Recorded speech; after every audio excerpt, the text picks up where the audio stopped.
Hey guys, how's it going? Got another Telecaster out today. It's the old blonde Rosewood a la Steve Cropper from Booker T and the MGs, the great Steve Cropper. I was just thinking the other day, after the brilliant Jeff Beck passed, how defining moments or defining times in people's musical lives. You always hear people talk about certain moments or aspects of music or moments in time when they decided that they were going to play or they were already playing, and this just made them want to play more or pursue a career in music somewhat. Not exactly to do with Jeff Beck, but I was just thinking how I missed that entire British blues invasion of the Stones and the Animals and the Kinks and the Jeff Beck group and the Faces and the Association and the Zombies, and massive list of fantastic groups. I was born in 1970, so I was a product of the 80s, which is I know there's a lot of people out there who will cringe when I say this, but in my opinion, the worst decade of music. But in my household growing up, there was kind of two camps. There was my dad, who was Waylon, Willie, Chris, George, all the fantastic country music superstars who were just, they weren't just entertainers, they were actually musicians, unlike today where they're more entertainers and less musician. And my mother was the pivotal moment in her life was 1956 when she saw Elvis on the Ed Sullivan Show. Changed her life forever. And she actually, afraid of planes, probably one of the worst people I know for planes, got on a plane in 1977 with my father and went to Las Vegas to see Elvis before he died. I've actually never met another person who's seen Elvis. Millions of people obviously have, but so my mother always talks about that to this day. So she was a huge country artist, country music fan as well. So in my house growing up, I had two sisters, but they weren't very musical. So I'd hear the odd Zeppelin album or something in the background, but they weren't just extremely passionate about music. But my parents were. My father played guitar and all my uncles played guitar, so it was inevitable that I would pick up a guitar eventually. But to that point, sort of around grade 9 or so, I wasn't playing guitar. And but Austin City Limits used to be on in our house every week. Every week, didn't matter what was going on, Austin City Limits would be on, and there was, whether it was again Merle, George, Willie, Waylon, any of those, Townes Van Zandt, whoever, anyone who was anyone would be on Austin City Limits, and it was on in my house. So I had all kinds of, thanks to my parents, fantastic musical influences. Creedence Clearwater. I remember taking one of their first albums that my mother had to show and tell when I was a kid, the one that had all the profiles of their faces, and each face would fold out, and there was a sort of a biography of John Fogerty and all the Stu Cook and anyways. But in grade 9, there was a defining moment for me. There was two things, but this was the first thing, and it was hearing David Wilcox, sorry.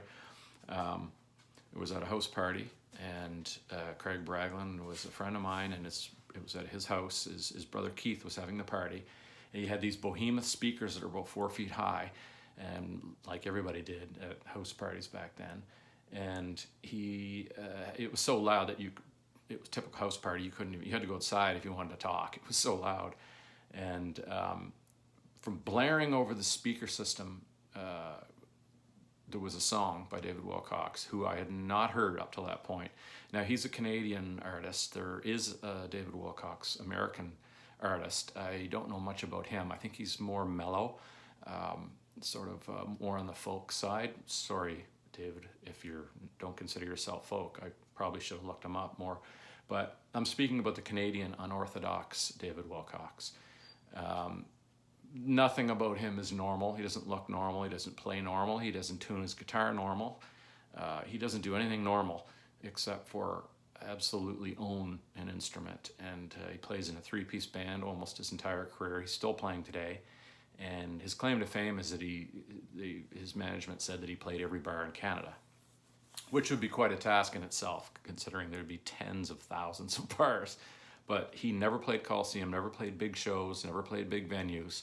He only ever played bars or outdoor little festivals, like small Canadian festivals, horse shows and stuff, just small car shows and stuff. But anyways, the most basic thing came over the stereo, as loud as you can ever imagine. An easy riff that every group has done since the dawn of time. Can I Get a Witness by the Rolling Stones, and they stole it from a multitude of black musicians, and everyone else has done this, played this riff over and over again. But there was something about David Wilcox coming through the speaker system at that age that I was at, and the compression of that 60s Stratocaster with no pedals except for an overdriven tube amp, probably a Marshall or a Fender amp, just completely overdriven. And it absolutely, it rocked, literally rocked the house, and I couldn't believe it when I heard it. It was something so different. And if you have a chance, buy some of his stuff. Out of the Woods, My Eyes Keep Me in Trouble. Those are two albums. He's got a multitude that are all great, but if you're going to only buy one album by David Wilcox, buy Out of the Woods. He approaches music from a really weird angle, and he does things that you don't expect someone to do on an instrument. And anyways, so yeah, but the time signature, even though it's a very easy song, try it with your local garage band though, to see if you can get it down, because it's a lot trickier than it seems.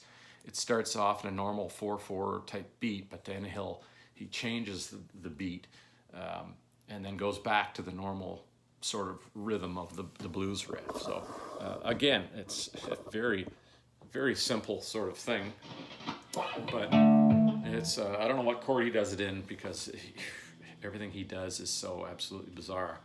But just a little taste of it here. Again, this would have been just blaring through the house speakers.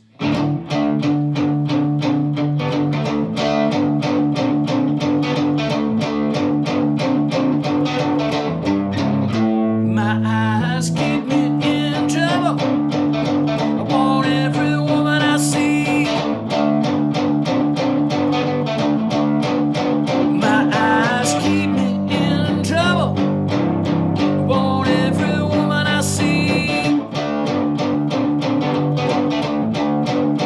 Ah, you pretty women kill me. You're gonna get for me. Anyways, it basically goes on like that, but the fact that he takes the rhythm, just your normal riff, and changes it to, and the drummer and the bass and everything changes.